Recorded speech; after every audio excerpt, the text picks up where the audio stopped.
Welcome to Before the Crisis, a podcast about aging, advocacy, and helping families navigate the hard stuff before it turns into an emergency. I'm Liz Keller, case manager, realtor, and lifelong advocate for seniors. On this podcast, we'll talk honestly about aging, dementia, care decisions, family dynamics, and the complicated government systems that were meant to protect and support people, but often leave families carrying the burden all by themselves. Here's where you will learn that planning matters, dignity matters, and that no senior, regardless of financial means, should ever be left behind. Thank you so much. Thank you. Why don't you introduce yourself? Sure. My name is Angie Sly. I am here to have a very healthy and emotional discussion about elder care and the process of, and the complete disaster that we went through, not having a clue what to do and what resources were available. Because your mom has dementia. Yes. So my mom just turned 90, and we have been dealing with this for, we say 5 years, we say 7, because we absolutely had no idea what was happening. And even meeting with a memory care doctor, and that's part of my story. Not to interrupt you, but that actually... You asked me questions. Yes. So I want you to take us back to the beginning. Okay. What was the first moment you thought something is not right? Mm-hmm. So my mom had lived in the same bougie little apartment complex for 32 years, and she was dressed to the nines, jewelry, she just was so well presented. And she started spilling coffee on her clothes, and I'd go to pick her up for coffee. We just were a very spontaneous relationship. I saw her a lot. She's a widow. And I would go to pick her up, and she'd have food all over herself. And I was saying, like, Mom, why don't you change your shirt? And she's like, oh, who cares? And then she started losing her teeth. I had a brother who was kind of a vagabond who would like travel and then come and hang out for 2 weeks or a month and then be gone.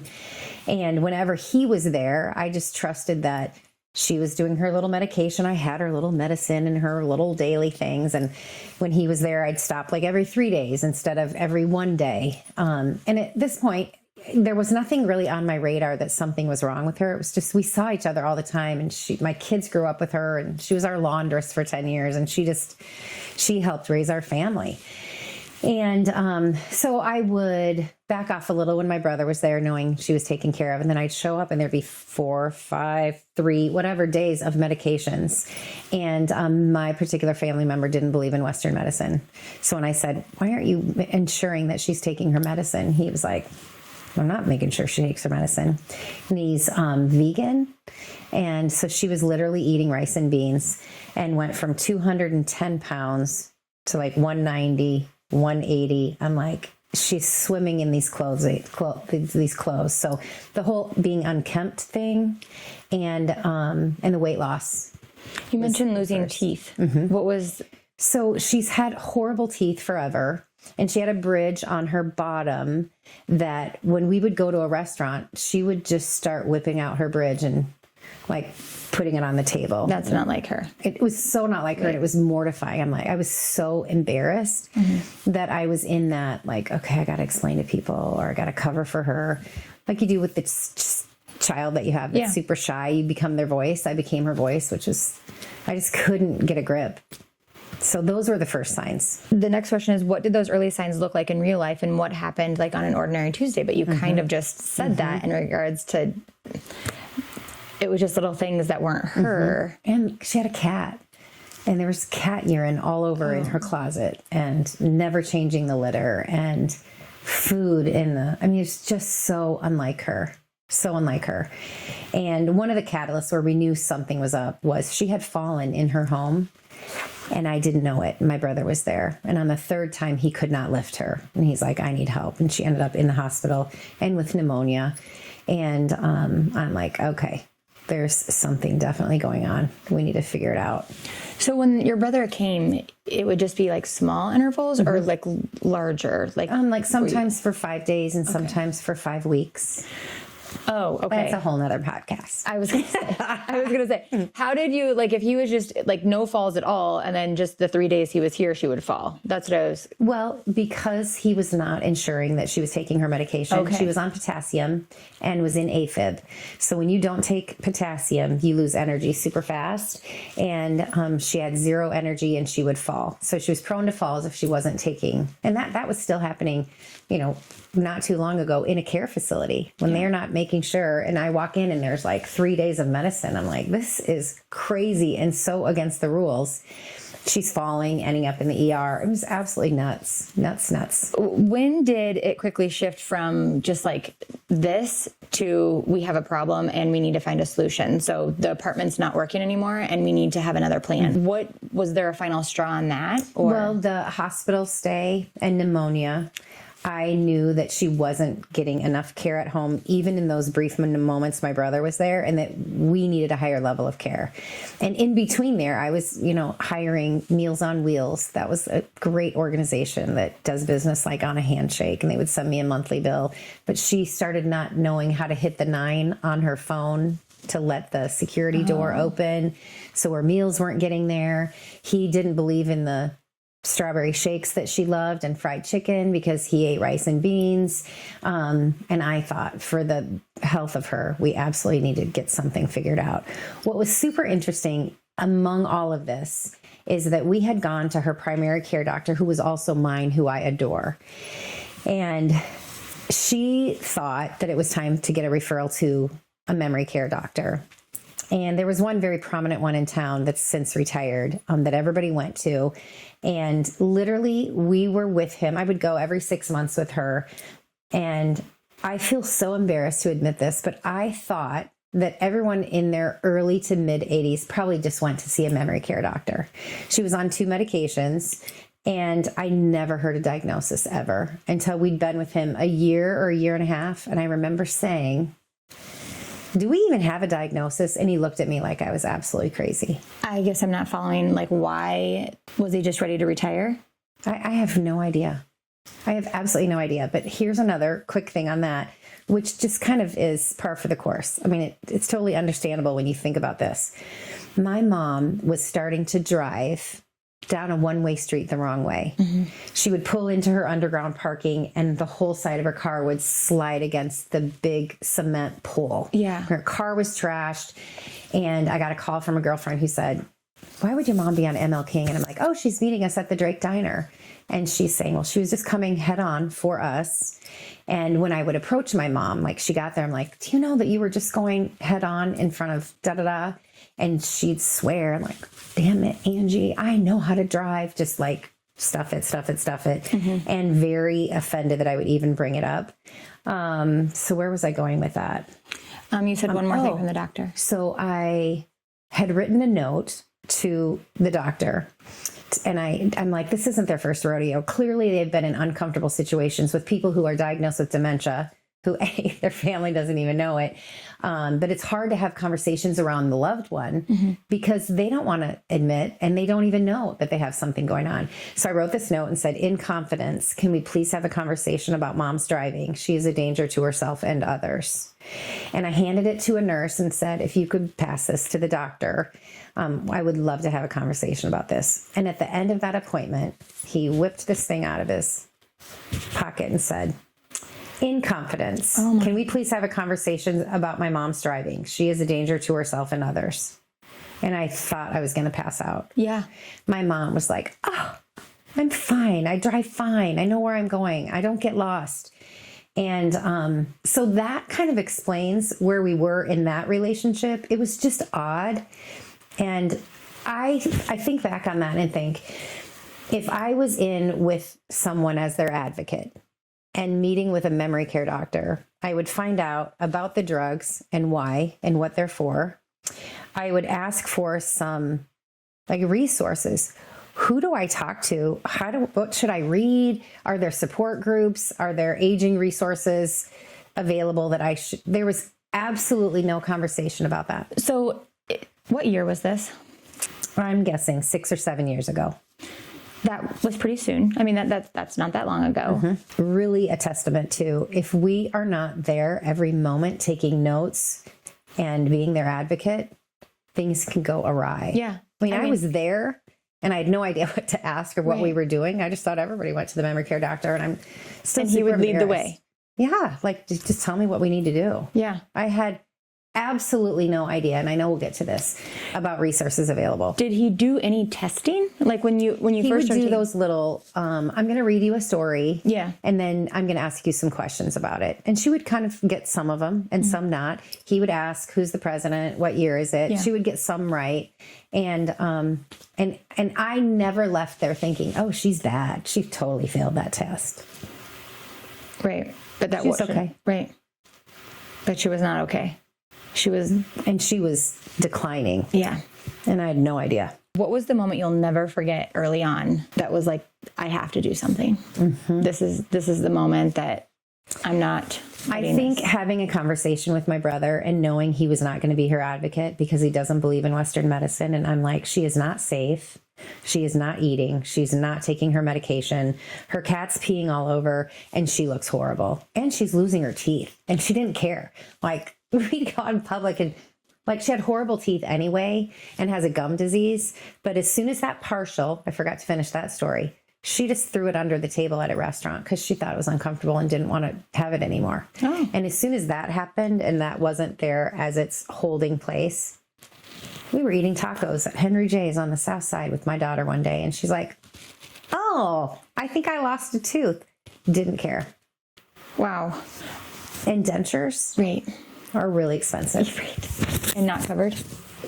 Not covered until I got educated on what was available and resources available. But we were spending thousands of dollars keeping her with groceries and with medications and the rent shortage. Because you had no idea. I had zero idea. Right. And nobody was leading the way for you on. I didn't even know I didn't even know there was stuff available. Right. Like, we need to educate people on the resources available. Right. And it wasn't until I had a friend say, you need to check into elderly care, the elderly waiver. Well, I had no idea until my dental assistant said, you really need to check into Broadlawns and talk to the dentist there. And if you are going to pursue Medicaid, there are programs, Angie, and you absolutely need to do this. Mm-hmm. And that was a blessing. Yeah. It was just these accidental conversations. I'm like, okay, what's elderly waiver? I call the DHS because they said that's where you apply. And they're like, oh, well, that is with the intention of keeping them at home. People coming in, and I'm like, well, we're beyond that. Mm-hmm. So then what? And that's a whole other crazy story. I'm sure we'll get into this. What did the diagnosis change immediately, and what did not change immediately? The diagnosis came so late that nothing changed rapidly. It was just like, oh, okay, here we go. Yeah. We're already in it. We're in the thick of it. It's been going on for a few years, and now all of a sudden we know. Do you need the official diagnosis to get some benefits of things? Like, do you need a doctor to say this is your mom's diagnosis for you to be able to take advantage of some programs? My answer would be, I'm guessing yes, absolutely. I didn't know that at the time. And so we were in the process of applying for Medicaid. And when I learned about, okay, we can mark you Medicaid pending and you can stay in this facility that you're here to doctor back to health because you broke your back. Yeah. And the stories are endless. And I've learned more from social workers in that arena than I have from probably any. I mean, I can just name 2 social workers and the ombudsman. Yeah. Bethberg. Amazing. Yeah. That's absolutely amazing. What did you think dementia would look like versus what it actually looks like? The surprising thing that I've learned going through the journey, just in meeting other people, and I live my life pretty out loud on Facebook, and my mom's a little bit Facebook famous because she's hilarious, and we do these little videos, and I post these updates. So I've had people reach out and just have a conversation, and what is so surprising to me is every journey is absolutely so different from the next. Somebody asked me yesterday, does your mom still remember you? Like, how, if she has dementia, does she still remember you? And I've talked with people who have said, my mom knew who I was till the end. And I, have a girlfriend going through it right now whose mom was like so delightful and everybody loved her and she's mean. and sometimes doesn't know who she is when Like she behind walks in. closed doors, she's mean. But delightful when she has an She was audience. just delightful her whole life, and she's young. She's in her and mid now. 60s. Okay. And just the change in going through that diagnosis and like them learning about it. My friend is saying, she's awful. She used to be so kind and so fun, and she's so mean, and calling her the B word and just awful. Which makes it hard for your friend to want to go and be around mom. And be your advocate. I mean, it's like some days just throw your hands up. And there are days when I'm visiting my mom at the home, as she calls it, and I say, Mom, I've worked 12 hours today. I'm exhausted and I'm crabby and you're not being nice. And I'm going to hug you and tell you I love you and I'm going home to bed. And then she'll go, oh, honey, you should go home to bed. The next night she'll be like, God damn it. Why are you talking to me that way? I would never talk to my mom that way. Oh, geez. So it's different every time. The majority of the time she's delightful. Does she remember Tony? Yes. And she is the kindest to him and the most awful to him. Oh, really? It's bizarre. Never know what you're going to get. Never know. He always wants to help her up. And she's like, I don't need your help up. I'm independent. He's like, let me take your laundry. I do my mom's laundry. Let me take your laundry to the car. And she's like, I can carry my own laundry. Well, she has a little wheeler cart. Like Right. she can't carry laundry and walk. So she's always grabbing on, and we have our little system down, but it's just, and then she's like, oh, Tony, you're just so nice. Just the best. Yeah, thank you for the Cokes and the cookies with frosting. Just don't think about that time I Sugar, bit your head off. which is probably Oh, yes. Maybe that's it. Killing our brains. Right. But at the same time, like, she's 90, eat whatever you want. If it 'cause buys her now she love. weighs 133 pounds. What was the hardest part about hearing the word dementia out loud? But I think it's been so delayed that you were just like, Yeah, it was just so, I wasn't like shocked. I was like, well, it's about time you tell me what's going on. Yeah. Like it was just came so late. The conversation came so late, unfortunately. and I don't really And I understand think why. that's why I hung on to, like, you hang on to who they are Mm-hmm. before this, and you really grieve the loss of who you knew them as, although there are a 50 billion blessings in this whole nightmare that we're living. I mean, there really are. But I think I just held on to, oh, nothing's wrong, because no one actually told me. So that was eye-opening, like, oh, well, he just looked at me like I was crazy because I didn't know her diagnosis. So, all right, here we go. Sometimes the reason that people need to hear an official diagnosis is because, like, for yourself, so you don't think you're going crazy. I think that, like, sometimes you're like, well, no one. That's it, exactly. Yeah. I would absolutely agree with that. Like, you need to hear it for It yourself. was permission Yes. for me to go, oh, damn, this is real. Right. I have not been making this up in my head. Exactly. Yeah. And outside voices maybe telling you, She's fine. she's fine. And outside family. Yeah. Like, well, if she can't afford to live in this apartment, why don't you just get her a little studio down the street from you? I mean, that would be way less expensive than putting her in a care facility. Like, But that doesn't meet the I mean, missing the whole point of it. yeah. What did your mom do for work? She worked in retail her whole life. So she worked at a little clothing store in Clear Lake where we grew up with her best friend, one of her best friends, Linda. And then when she relocated to Des Moines, in like 5 years after my sister and I graduated, maybe, from high school. So we graduated in 85. Probably by 90, she moved to Des Moines because my sister had a job here. My brother was a pastor here. And I was like an hour and a half away. And she worked at Yonkers for years and years. That makes sense for the, the very fancy, those Yonkers gals. They were dressed to the nines. But when Yonkers closed, she decided that she didn't have to pay her Yonkers charge card. So that was a whole new element of the financial disaster. So she was still working? I mean, Yonkers only closed. Okay. She had retired. Got it. Okay. Okay. The next one, was there anything about the medical process that surprised you, disappointed you, or felt unclear? But that I think we've covered, don't you think? The whole part of it has been. And then going into the facility thing. Like, you have no idea. We'll get to that. Yeah. You have no idea what to ask. You don't even know if they have a good reputation. You don't know anything until they crack their head open. and leave in an ambulance and get staples in their head. When you're on Medicaid, it's slim pickings. Yeah. Because there are very few that offer that. And those that do, you might be on a wait list. And when my mom needed a higher level of care, which we've been in 4 facilities and she'd had to leave. I say we got kicked out. She needed a higher level of care each time. And the social worker said, we'll have a bed for her by tomorrow, but it might be in Osceola or Indianola or Ames. And I'm like, no, I absolutely need a say in where she's going. Right. Just for proximity. Like, I can't have my mom that far away. Well, the number one thing that I tell families is no matter what community you're going to, family advocacy matters. So even if they're, in the nicest, grandest place, you still need to be involved. You still need to be checking in. That's not going to work if they're in Indianola or Ames or an hour away. There's not. I just won't be there. Right. Well, then there's no as often. Calling is not the same as. Oh, it's not. Because I call now and say, hey, mom can't figure out her TV. Could you go down there and somebody that answers the phone says, oh, I'll be there. Like, I'll go right down right now. And then I FaceTime my mom. And I'm like, is there anyone there to help you with your TV? No, it's unfortunate. And everybody else, I'm sure this isn't everywhere, but everybody thinks the job that you need help with is somebody else's.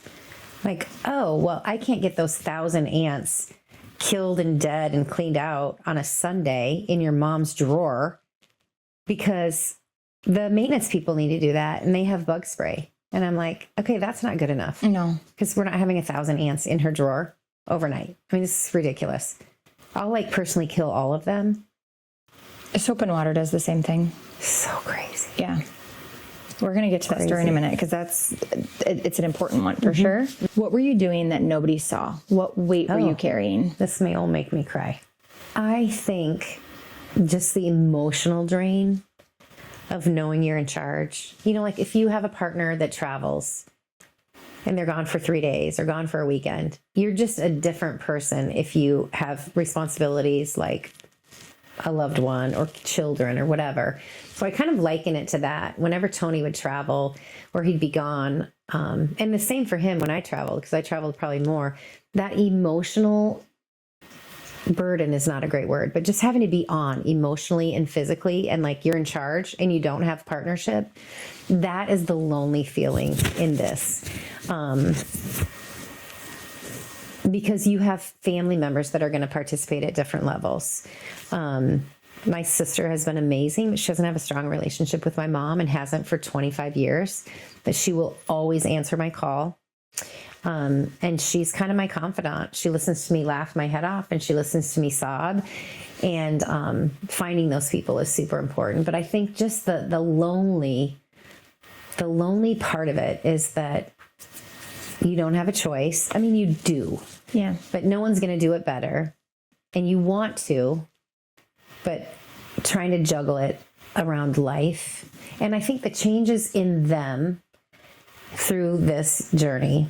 My mom thinks all I have to do is sit around and watch TV all day because that's what she does. So she's like, can you just come see me for 5 minutes? Or she thinks I live there. Can you come down? Well, there's no second story, but Can you come down just for 5 minutes and visit? I'd love to see you. And no, I can't just drive 25 minutes from the west side to the south side to visit you for 5 minutes. But there's just that's the struggle because you want to be the pleaser. You want to help. You want them to feel safe. And you just can't do it all. And I had to let go of, I was there every day. And then I just was like, this is killing me. I'm assuming your marriage struggled or strained as far as you also need to be there for your family and your husband and your children. The blessing in that is that we're empty nesters. We've had 8,000 conversations about if the girls were still in middle school or high school, we would not have this much time and to spend with her. So as of now, Tony's super supportive, and I just walk in from work and go, I'm going to put my cozies on and go watch TV with mom. And he just knows I'm going to be gone for an hour or 3 hours or 4 hours. And he was good at giving me permission. Like, you don't have to go every night. And I'm like, is that you telling me you don't want me to go, or that you are realizing that I'm exhausted? So not a ton of strain. However, that's just given where we are in the life cycle of family, thank God. Which that could change if you started having grandchildren, because you don't have grandchildren yet, do you? Do not. Yeah. Do not. And if that were to happen and then you had... Now, here's the blessing. Both of our daughters are nurses. One is local. Like when my mom got assaulted in her room and cracked her head open, Kylie beat the ambulance to the hospital. So that's a blessing having her. Our Evie lives in Tampa and she's moving back in May. So it's kind of like having all hands on deck. When, like, the simplest thing, when Kylie will come over for dinner or we're watching football and she and her super awesome guy friend will say, we'll take Grams home. Or they just FaceTime me and they're there on a Saturday morning and they took her like the pancakes from McDonald's and a latte from McDonald's. That is such a special treat for me. Just to have somebody else do it for a second. Yeah, even just for a second. Like a ride home feels like $1 million to me some days. And she does remember both of your girls too. Yeah. It's so cool. Yeah. The only people she doesn't realize or recognize, if she gets a gift in the mail and I'm like, oh, well, that's from your best friend Fran's family. And she's like, okay, now remind me who they are. And I'm like, your best friend from Minnesota, Fran, that's the son and wife that you adore. Oh yeah. And 5 minutes later she'll say, who are those people again? And this weekend, when we watched football all weekend, I had a friend from Minneapolis and Kylie and her guy were going to stop by, and then they decided they weren't, which was totally fine. My mom kept saying, is that other couple going to stop by? So she'll do stuff like that. And I'm like, that other couple, like, you mean your granddaughter? And she's like, yes, I love your girls to pieces. Is Kylie coming over? Is she still with that nice guy? So, but like 5 times throughout the night, right. Is that other couple coming? So that there's that disconnect. Yeah, a little bit of a gap there. She got a picture of great-grandchildren announcements from my nephews and wives, and she'll carry them with her everywhere. Aww. But she'll say, now, is this my son? I'm like, that's your son's son and wife. Or who are these people again? And the youngest one, she'll say, I don't remember ever meeting her. And she has 100 times. But how many kids did your mom have? 3. Your brother, your Brothers, sister, sisters. Okay. And then me. I'm the baby. So your sister's not that close with her? No. Your brother comes in and out? My brother's the all-time favorite. Oh, he is. Star quarterback, high school and college. Okay. Got his PhD, Duke University, Divinity School. He's a pastor for 1 million years. Super cool family.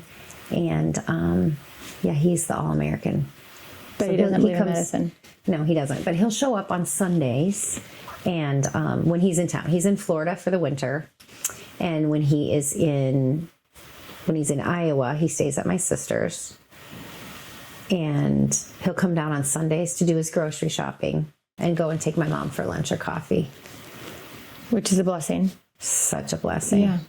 For you to have the day off and know and not feel guilty about it. I think that's what I'm hearing is that there's guilt involved. There's a lot.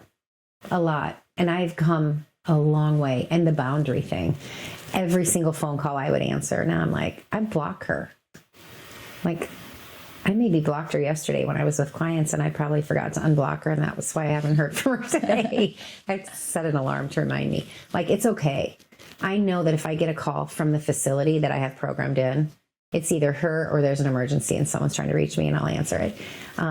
But it's okay to not go every day, and it's okay to go for 10 minutes if that's the only time that's allowed. And it's okay to not answer. But it was like... It took a long time to get there. A long time. And it just becomes so exhausting that it's like fight or flight kind of thing. Like, if I don't do this, I'm going to be a mess. Right. I don't have any more in me. I think one day you posted a story on your Facebook, and I messaged you that it's literally like having a toddler. Yeah. We've come full circle. Yeah. Like loading up that wheeler cart, first having to unload it and get all of her snacks and foods and her bags off it and put that in the back end. Making sure she has a blanket. She'll go to open houses with me when I do real estate open houses. She'll bring a blanket. extra chair if it's a vacant property, snacks, water. I miss the days so much of just pulling up to her little apartment. She'd call and say, "Are you near? Let's go get some coffee." And I'm like, "I only have time to do a drive-through, but I'll pick you up, and I've got the dogs." She would come running out, get in the car, and we'd go get coffee, and I'd drop her off. Now it's this whole, I got to pull up. I got to go down and sign her out. If she hasn't had her meds, they're like, "Can you please wait? Make sure she has her meds." And I want to go, "No, I don't want to wait. I want to go." But I understand, the dynamics of that. But it's such a process that it's depressing. Yeah. And I don't want to use the word time consuming, but it is. It adds 20 extra minutes, 30 extra minutes. On both sides. Without a doubt. Because then you also have to get her out of the car, get her snacks back in the car, get her blankie, go back, check her in. Now I don't even take the cart. The wheeler cart, I'm like, no. If we're going to Target, she's going to sit and have a latte in the Starbucks, and I'll just check in with her every 5 or 10 minutes. She loves it. She people watches. That? Oh, yeah. I do. Mm-hmm. Yeah, she's not going to wander off? No. She ain't leaving Target or her Angie. She is not. She's not leaving Target. She's like, I know where I'm going back to, so. And she had a wander guard on, and I got a call from that facility that said that she escaped 3 times the week previous. And it was like 95 degrees out. And I'm like, well, if you found her in the parking lot, like 10 minutes after she left, why aren't you listening to the alarms? So, yeah, is it that they didn't have the alarm on, or the alarms were blaring? I can't tell you how many times I walked in there and the alarms were blaring and no one's coming running. No one's doing anything. What have you grieved that you didn't expect to grieve? Yeah, it's emotional. I miss the ease and the spontaneity and the fun, like we were just talking about. It's such a chore and a job, and it's such a process. Walk in, go to the end of the hall, check her out, come back, make sure she has her coat and her mittens and her hat, like the toddler thing. Does she have water, a blanket? Are we going to my house? Does she need snacks if we're not going to my house? I miss so much how easy life was. Mm-hmm. And it's really probably a lesson in gratitude. Like, life was so easy. And she was super fun. At the same time, on the flip side of that, she was such a prude. And she was the mom who couldn't teach us about getting our periods and the birds and the bees. She handed us a book and, like, read this. Like, we didn't talk about stuff like that. I think in one of your videos, I heard her talking about it now. All the time. So that's a blessing in that. She's a totally different person, and a lot of it I really love. But I grieve the ease of life before dementia. Sounds like she's loosened up a little bit. She's so fun. Yeah. Why did you choose the community that she's in, and is it meeting your expectations? Let's start telling the community story. So let's go back to she has to move out of the apartment. Okay, she's moving out of the apartment. I know she's going to give me some pushback, so I make up a story that it's tour day at the first place that she went, that in her normal-brained previous life, she thought only wealthy people lived there, and that she wasn't good enough to be there, although she dressed really well. She didn't handle her money very well at all. She was a wreck.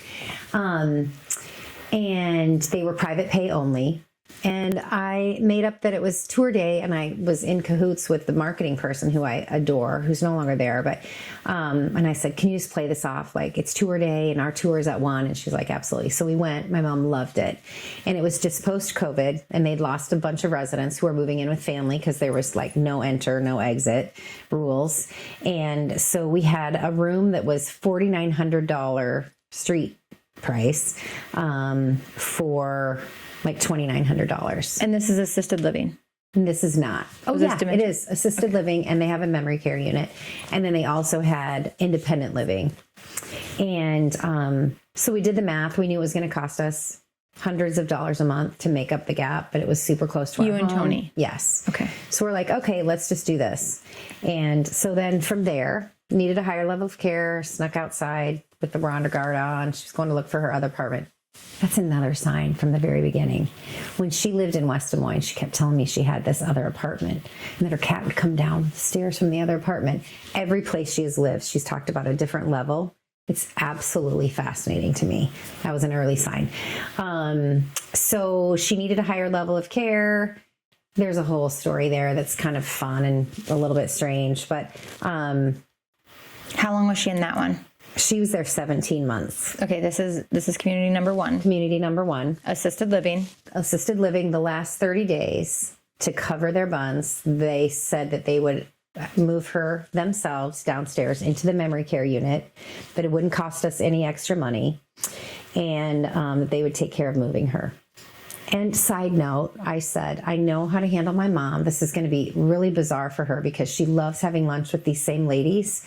So if you can assure me that she can still come to the other side and have lunch, yes, that has absolutely no problem at all. We just need her in a secured place where someone's actually watching the door. I said, I will be here at 7 a.m. to present this to her. Don't do a thing until I talk to her. And the director of nursing said, that's great. And my mom called me at 6:30 and was just beside herself. They were packing up her room and moving her. 6:30 a.m.? A.m. Packing up her room and moving her without me having a conversation with her. Right. I called the director of nursing and I just was like, this is so disheartening. And I'm pissed. And she's like, I thought we were friends. I'm like, I don't even know this girl. But she didn't say friends. I thought you liked me. And I'm like, I like you. This is business. This has nothing to do with me liking you. Like, you promised me that I would have a conversation with my mom. And now all of a sudden you guys are moving her at the crack of dawn. This is ridiculous. It might have been 7:30 and I was going to be there at 8. Whatever it was before the time that I was supposed to be there, which would make more sense with them coming on the clock. They piled up all of her stuff on a roller cart, like one of those flat bed things. One of her chairs for her little antique table setting fell off and broke in a million pieces. Didn't say anything about it. Just left it in her old apartment for me to find that it was broken. And it was awful. And the people there were nonverbal, far beyond where she was in the journey. And she couldn't go have lunch with her friends. It was just shitty. Yeah, nothing was the same. Completely shitty. Everything about it. And that just bought me a little bit of time so I could find. So next building, I find a place that I'm super excited about because she can graduate from assisted living memory care, which was a beautiful concept. She had her own little apartment with her own door and her own key. And they had a master key so they could get in. Little kitchen, bedroom, laundry. She could do all of her stuff. Her little table and one chair now. And it was secured unit. And they were giving her privileges to go down to the library, and because that's the phase of her diagnosis. And she had a friend that she could go. She was there 15 days and fell and broke her back. Went into the hospital. Interestingly enough, she broke her back and they tried to let her go that night. They're like, yep, she's good. We can't do anything more for her. And I'm like, the community said that. She's the hospital. Oh. ER. I'm like, she's writhing in pain. She cannot walk. And you think she should be discharged? Like, that's not happening. So she's there, whatever. She goes from there into a different place for rehab. And at this point, we have not qualified yet. We're in the process of doing some things for her to be on Medicaid. So we're paying now $3,900 or $4,500 for this other unit that she went to, number 2. So you were at $2,900 and you and Tony were covering a couple hundred, and now we're at $3,900? Yes. So now you and Tony are $1,000 and a couple hundred. A lot. We joke that our kids could have their college paid for if we had known the resources and what we should have been doing earlier. So she's there, she breaks her back, and they lose we're Medicaid pending in the process of, and I love the idea that she could graduate levels of care and then be in a memory care unit there. And the story is they lost their Medicaid eligibility and we couldn't return there because we weren't eligible yet and they weren't qualified. So what I understand, when you lose your eligibility, it's for like 90 days. But they made it sound like forever. Like, we can't take Medicaid anymore. Maybe a business decision. Right. So we're in the rehab place. Do we know how she broke her back, though? Let's go back to that. Yeah, she tripped, fell backwards. In her apartment? In her apartment. She tripped on There was a lip between the carpet with her little table and chair and the kitchen linoleum. A trip hazard. Right. Really. She tripped on that and fell backward, broke her back. So we're in rehab, building number 3. And Skilled rehab. Skilled rehab. Okay. She has a roommate. And at this point, Medicare something is paying for this because it's a hot. We're still not. Well, Medicare, because like it's a Medicare, hospital. yes. And you have 28 days or whatever it is. Yeah, Medicare is kicked in and it's great. Or it's been kicked in for years. I learned from a social worker there that she's like, why don't you just stay here? Like your mom could be here. And I said, well, like we haven't been approved for Medicaid yet. And she said, I'll put you in as Medicaid pending. You know, she said, we've had someone here 5 years as Medicaid pending and they've never spent a dime, which seems a little crazy for a business. Yeah. But anyway, so we kept her there. 3 blocks from home. Loved it. She loved the food. It was fabulous. And in that facility, she had 3 different rooms and finally then was in a room by herself. That was so fabulous. And this is still memory care, right? Still memory care. All these not memory care. It was long-term care, but they had people with Alzheimer's, dementia. Okay. On that. And they took her. They were like, we'll gladly take her. And so then Medicaid kicks in and that's a whole story. But that was beautiful. And she's in this room and then she grabs her friend. One nurse called me and said, your mom hit a resident. And the social worker said, that is absolutely not how it happened. He was not listening to her to the intent level that she thought, attentiveness that she thought. So she grabbed his cheeks and yelled, why aren't you listening to me? It's unwanted touch, got to file a report. And they're like, get her out of here. Oh boy. So we're gone. That was the moment that was so interesting that we didn't really choose a facility. They kind of chose us out of desperation. So I knew of some facilities that I'd already met with. No one has a Medicaid bed. I talked to somebody in Grimes who was lovely. Can't even remember who it was. And she's like, you absolutely need to call this current place that we're at. And they have a new wing for memory care only. So I call and because if we don't have a placement, they'll place her somewhere else and she's gone. Like you don't really have a say. They can find a placement for you, which I think is so bogus. But I guess it just gets people moving. And so we went there and I went to visit. I called my sister. I'm like, it's beautiful. They're huge rooms. They're all private rooms. This whole wing is all women, but no one talks here. Like no one is speaking. Like mom is so with it and like doesn't need a bunch of help.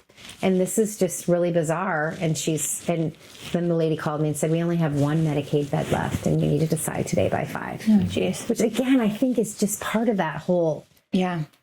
The pressure. Yeah. And just like, is it true?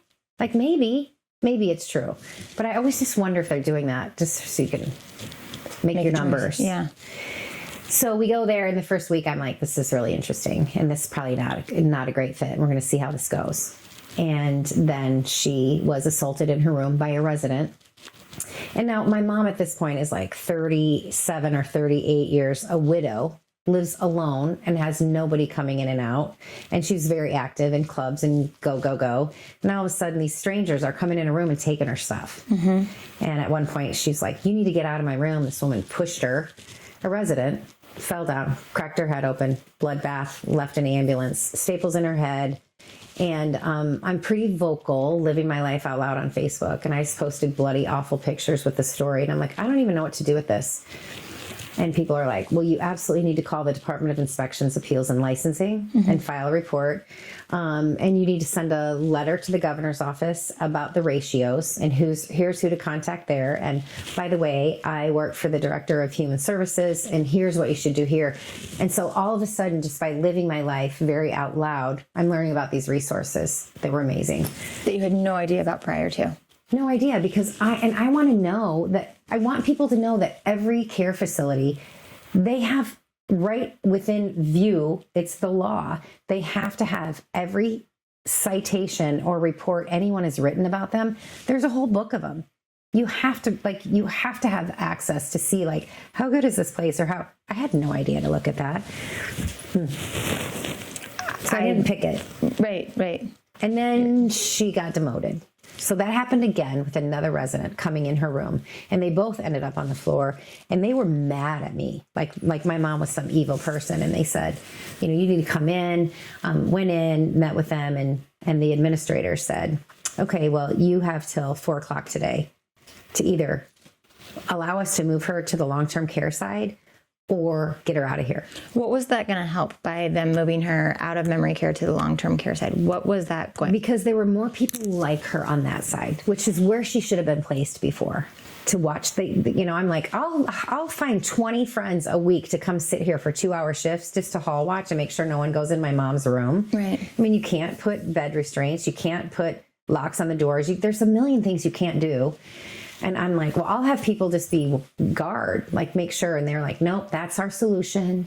The DIA came in, did an investigation, and that was their plan. I never saw someone sitting in a hall ever. And then the second incident happens, and you can, on an emergent situation, kick someone out if it's a danger to them. So what happened to the other resident? Nothing. Because they were more out of it than my mom. Nothing. They didn't get moved. It was my mom. So then I was on the phone with Beth, the ombudsman. I was just in a panic. I'm like, okay, I literally have less than an hour to make a decision about this thing, or an hour and a half. And I'm like, can they do this? And she's just like saying to me, and meanwhile, the administrator and social worker come in, and they're just standing there like bullies, like, are you going to leave or not? And like, should we start moving her stuff? And I'm like, I'm on the phone with legal counsel. I pretended like I was on the phone with my attorney. And I just said, you have to give me an opportunity to go see the room, meet the roommate, and see what this is. Like, that's the rule. It's code 402.58 or whatever it is. I recited it, and they're like, okay, we'll take you to show. I think they were blown away that someone was coaching me on what my rights were. Mm-hmm. I had no idea what they were. Right. And at this point, I'm devastated because I think that she's getting demoted. And I call Tony, and I'm like, let's just bring her home. And he's like, we do not have what it takes to care for her. That would be a disaster. We're not doing that. We're moving her to the other side, and we're going to make other plans. But no, we're not moving her to our house. Yeah, Thank God. Right. Thank God. Oh, thank God there was a voice. Yeah. And so we relocated her over there, and she's had just 2 roommates, but she's by herself now. She and her roommate got in a little scuffle, the first one, because the roommate had to go on her side of the room to get in the bathroom, and it was irritating my mom. And that roommate was irritated because both TVs had the same frequency, so whenever my mom would turn hers on, that one's would go off. It was such a disaster. Well, I mean, that would be irritating for anybody. Mm-hmm. That both parties. But then, I mean, that would elevate that if someone has dementia on not understanding why this is happening. And just the move, even within a building, is so confusing. Yeah. And so a lot of people say, why are you still there? And I'm like, because moving is so, like, she's been in 7 rooms in 4 different places. It's exhausting. Yeah. And if I thought she was in huge danger, she wouldn't be there. Well, let's talk about those things that you've told me about the dead rat? Dead mice, little baby mice. In her room? Mm-hmm. So I come in one night to drop her off. I'm like, I keep touching this. Sorry. It's like, I'm like, it stinks in here. It smells like butt. And she's like, well, I don't know what it would be. I didn't just use the restroom. And I go the next day, and it reeks. And I'm like, I'm going to see if there's food on the floor. And I look under her bed, and there's a dead mouse with all its guts out. So I go to the staff, and I'm like, okay, like, I'm not brave enough to pick up this dead mouse. And they're like, oh, we got it. They were wonderful. Came and got it, brought in this like mop bucket, scrubbed the floor. And then it happened again. And I absolutely knew what it was. I'm like, okay, there's a dead mouse in here. And that time they'd put a bug trap, those little square, little hotels, because there was a cockroach problem. And it sounds like it was coming from the staff what do you call it? Where the staff go to eat their The lunch? lunchroom? Yeah. Break the room? Staff break room. Thank you. And they were kind of infiltrating these 2 rooms that were closest. Yeah, that happens. I find it dead. I did a video on that and showed the dead mouse in the box. And then I had my little home remedies. I'm like, okay, cockroaches, I'm bringing peppermint oil in, and I drop peppermint oil on the whole perimeter. Never seen a cockroach since, but like in her undie drawer, a real live one, and that ran away from me. And I'm like, I am not leaving here until I find that, and I kill it. And I found it, but there was stuff all over. Right. So, and she'll say, I'm a farm kid. I'm not afraid of a dead mouse. Better dead than alive. And like, I'm not afraid of Well, it was alive at some But point. I'm like, but my mom is super guilty of having food, open containers everywhere. She is not helping the problem at all. Okay, so we have that. Then you had the ants, which you've talked about. And then the fall on the head and getting moved. What do you think that you didn't realize about communities until you had to start experiencing these? How unqualified their help is, how the ratios, no one cares, how filthy they can be, and how they lack the tenderness and caring. Like I want to feel like my mom is the most important person there. And there literally are 2 people in that facility that I feel like really give a crap about my mom.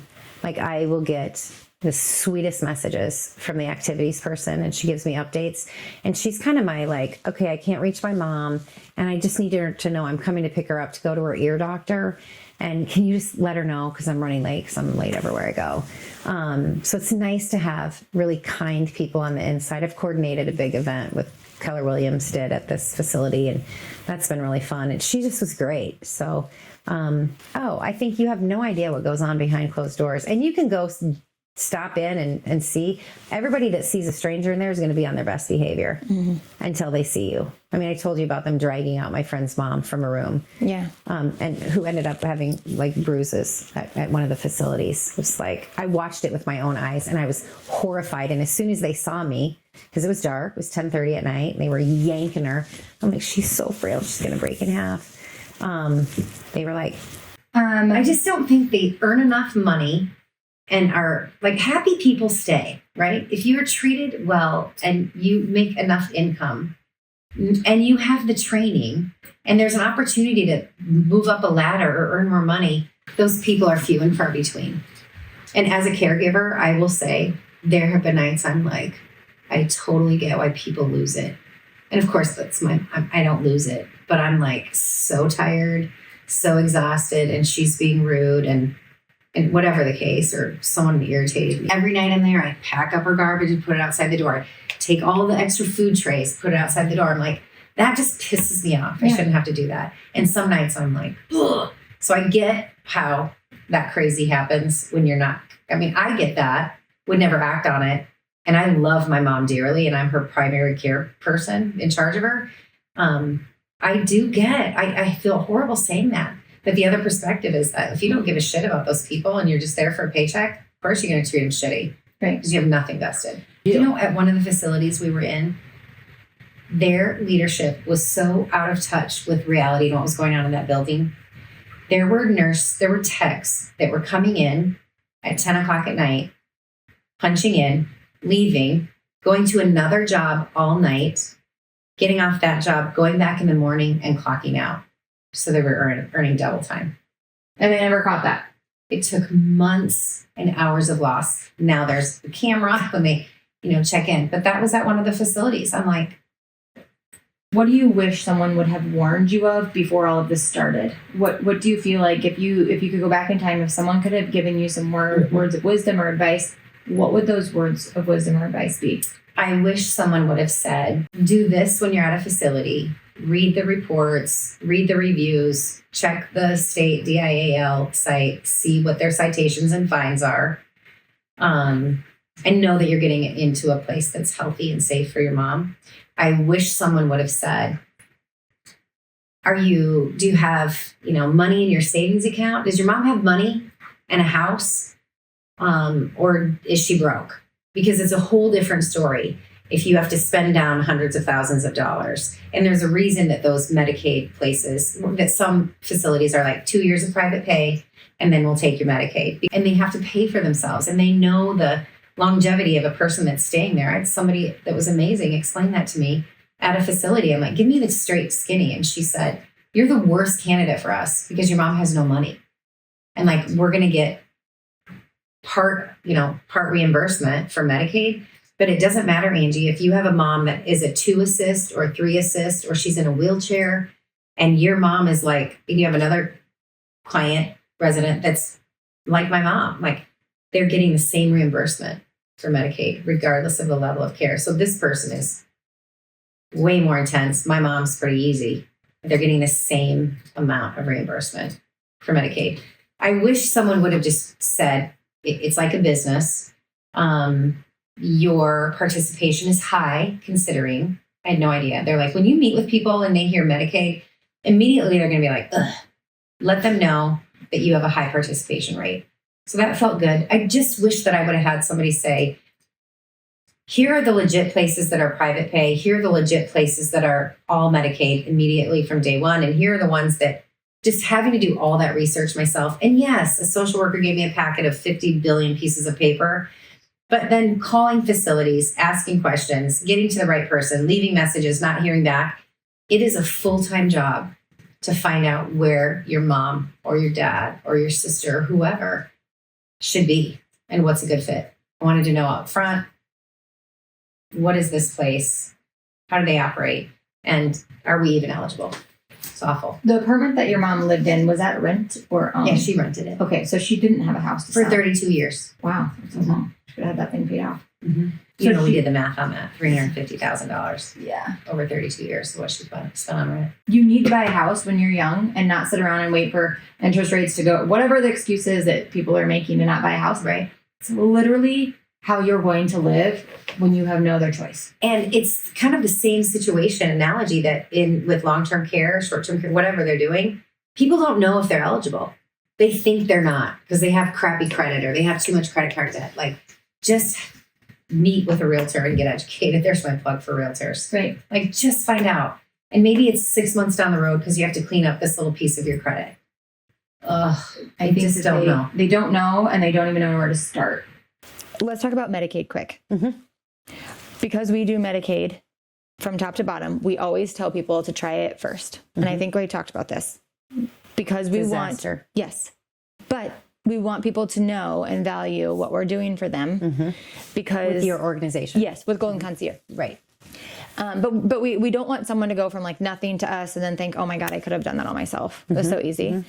Because like my girls are trained. They are professionals at it. They really do make it look easy. I wish I had you. Was it easy? It was so horrible.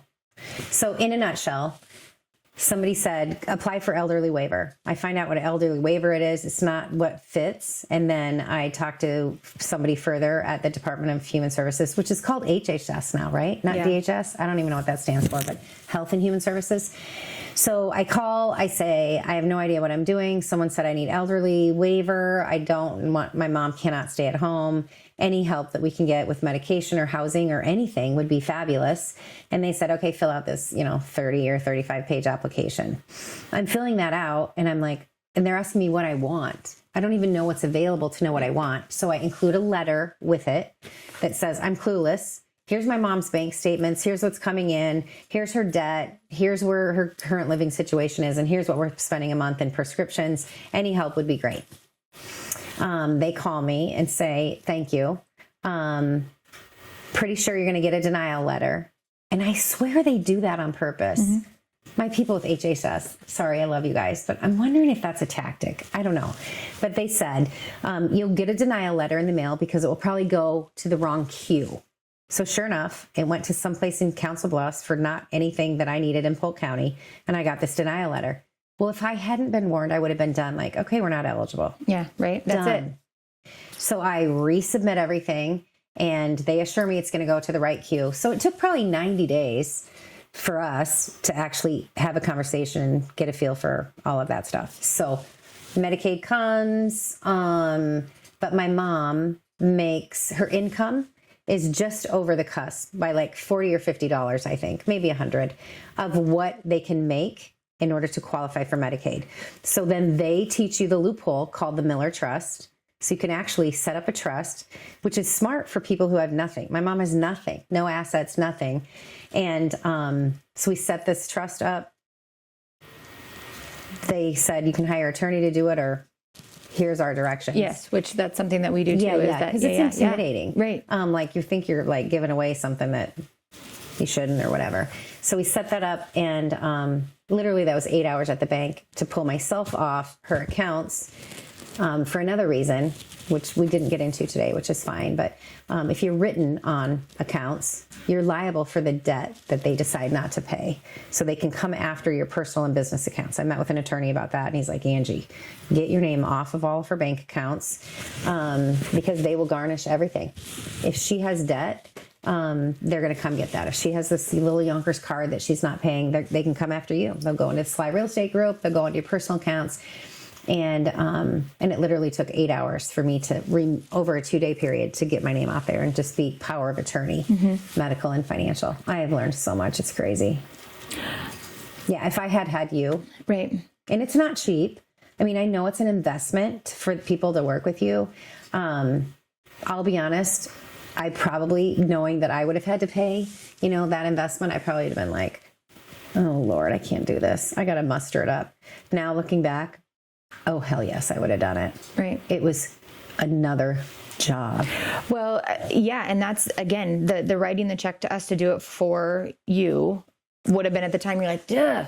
But now looking back, all that stress that you had, it was probably worth, and that's what we've had, people say is it was worth it. And that's why we want people to do it alone first. Do it alone first and see if you succeed. Just purely the education. Yeah. And you don't just stop at that. Like, I love that the facilities, you live, eat, breathe in them with your clients. So you know what a good fit is. That's worth a whole other. Right. The move is the amount of moves. I mean, that's our goal, is to make sure that people aren't having to move, and we're not tripping and falling, and we're not going to a place that has rats under the bed. And you're their advocate. Yes. Right. For people that don't have anybody here. I mean, I have, worked with probably 5 or 6 elderly clients this year who are going into the right size, the right sizing, and they have no one here.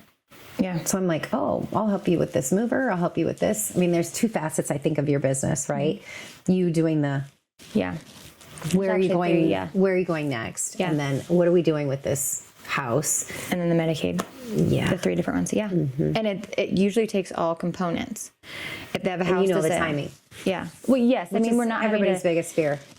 Yes, we don't have a lawyer, Medicaid, and a community pushing and shoving. Like, we don't have all 3. We just have our team that knows every piece of the puzzle that's going on. So we're not looking for different people to give us the answers on different things. We just do it.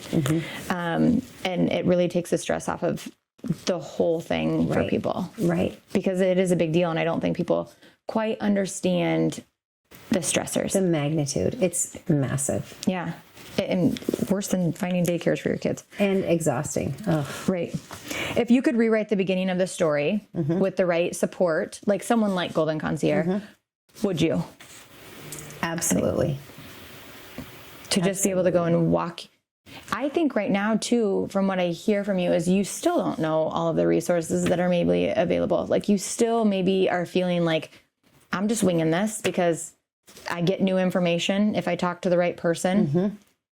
And you just are learning as you go. I'm definitely learning as I go. I feel like I have a grasp on what I'm doing enough to coach, myself through it and guide people. But the advanced stuff, I wish I had known. Right. And I wish I had tracked the number of hours, because I would gladly have said, right. Can I hire you to save myself 300 hours of pain? Right. Or of whatever stress. It was. It's a lot. Yeah. Okay. The last question. What would you want your mom to know right now if she could fully understand it? Then I'm probably going to cremate her, and she doesn't want to be cremated. Just kidding. We have this running joke. She's like, do not cremate me. I'm like, It is a I little can't bit afford freaky. to do all that. Whatever. I think if she had all of her faculties, I would want her to know that I am the perfect person for her care and her representation, and that I do it with dignity and fun and humor, and that it's a lot and it's worth it. If her who was prim and proper and put together, if she knew that you were putting videos of her and her new self on Facebook, would she Die. She would absolutely die. I pulled her off Facebook when I started posting my daily dose of dementia, because like she doesn't even want some people to know she's 90. Like, I'm 90. I don't want anyone to know I'm 90. I'm like, that's a celebration, Mom. Right. You made it. But she would, if I had told her 10 years ago that she would leave the house with coffee spilled all over her and teeth missing and not care, she would have said, kill me now. There's no way that will ever happen. Right. There's no way that will ever happen. If I told her cat was going to pee all over and that she was going to not take her medicines and wear the same clothes, that's another sign, first sign. Wear the same outfit 3 or 4 days in a row, she wouldn't have believed it. Not a chance. If you could leave listeners, or if there's another daughter out there in the same position that you're in right now, or where you were 6 or 7 years ago, what would it be? What would be your advice to them? Let's end on that. Call someone who knows what they're doing. Get help. Get help. Call it doesn't have to be Call lonely. Golden Concierge. And it doesn't cost a dime to listen and learn. And seek out your personal, emotional, like who are you going to call in the crisis when you're so sad and you're driving away and she's waving outside the window and she's just lonely and sad. Like, that's when I call my sister. Mm-hmm. I have a handful of friends I'll call and say, we're traveling. Will you go? Mm-hmm. And they go. Or I'll post it on Facebook, and like people that have never even seen my mom will go. Like, you just have got to be willing to ask for, can you just go love her for 15 minutes? She's probably going to say leave because she's tired and she doesn't want any visitors and she has no idea who you are, or she'll remember. But yeah, I think you need the professional guidance without a doubt. And I think you need to have your personal army so that you don't feel so isolated. Yeah. It's sad. And it's sad. It is. It's terrible because I worked as a CNA when I was my senior year of high school and then through college. And I can't even wrap my head around the amount of people that sat there for years by themselves, for years. I mean, I was a full-time CNA, so I was there all the time and, worked overtime, and I would never see families come in. Not even on holidays, not even on Christmas. I know. But you start to love these. I mean, my friends and I that were CNAs, and this is what's different. Mm-hmm. My friends and I were like an army together, and we knew our residents. We took care of them. They loved you. They need the energy. Yes. And we were like their girls, right? Right. We took care of them. And I would do anything for them. I remember, I would literally just sit in their room sometimes and just rub lotion on their arms or, dry legs that are so scaly. Yes. Yes. Again, we have been in these places, me and my team. And so we are able to go in and say, this is right, this is wrong. Where families like you, I don't think you guys. We had no idea what was right and wrong. Yeah. Like, I had no idea that they were supposed to change her sheets every Monday and Thursday when she has her shower. And there was like fecal matter on her fitted sheet. And I just put a sheet over it and said, Mom, don't do anything. I'm going to see how long it takes. And after 3 weeks, I was livid. This is disgusting. Mm-hmm. Like, I'm there changing sheets at one of the facilities. It's just crazy. Well, thank you for coming on and being vulnerable. You. Yes. Well, I'll have this. I could talk about it all day long.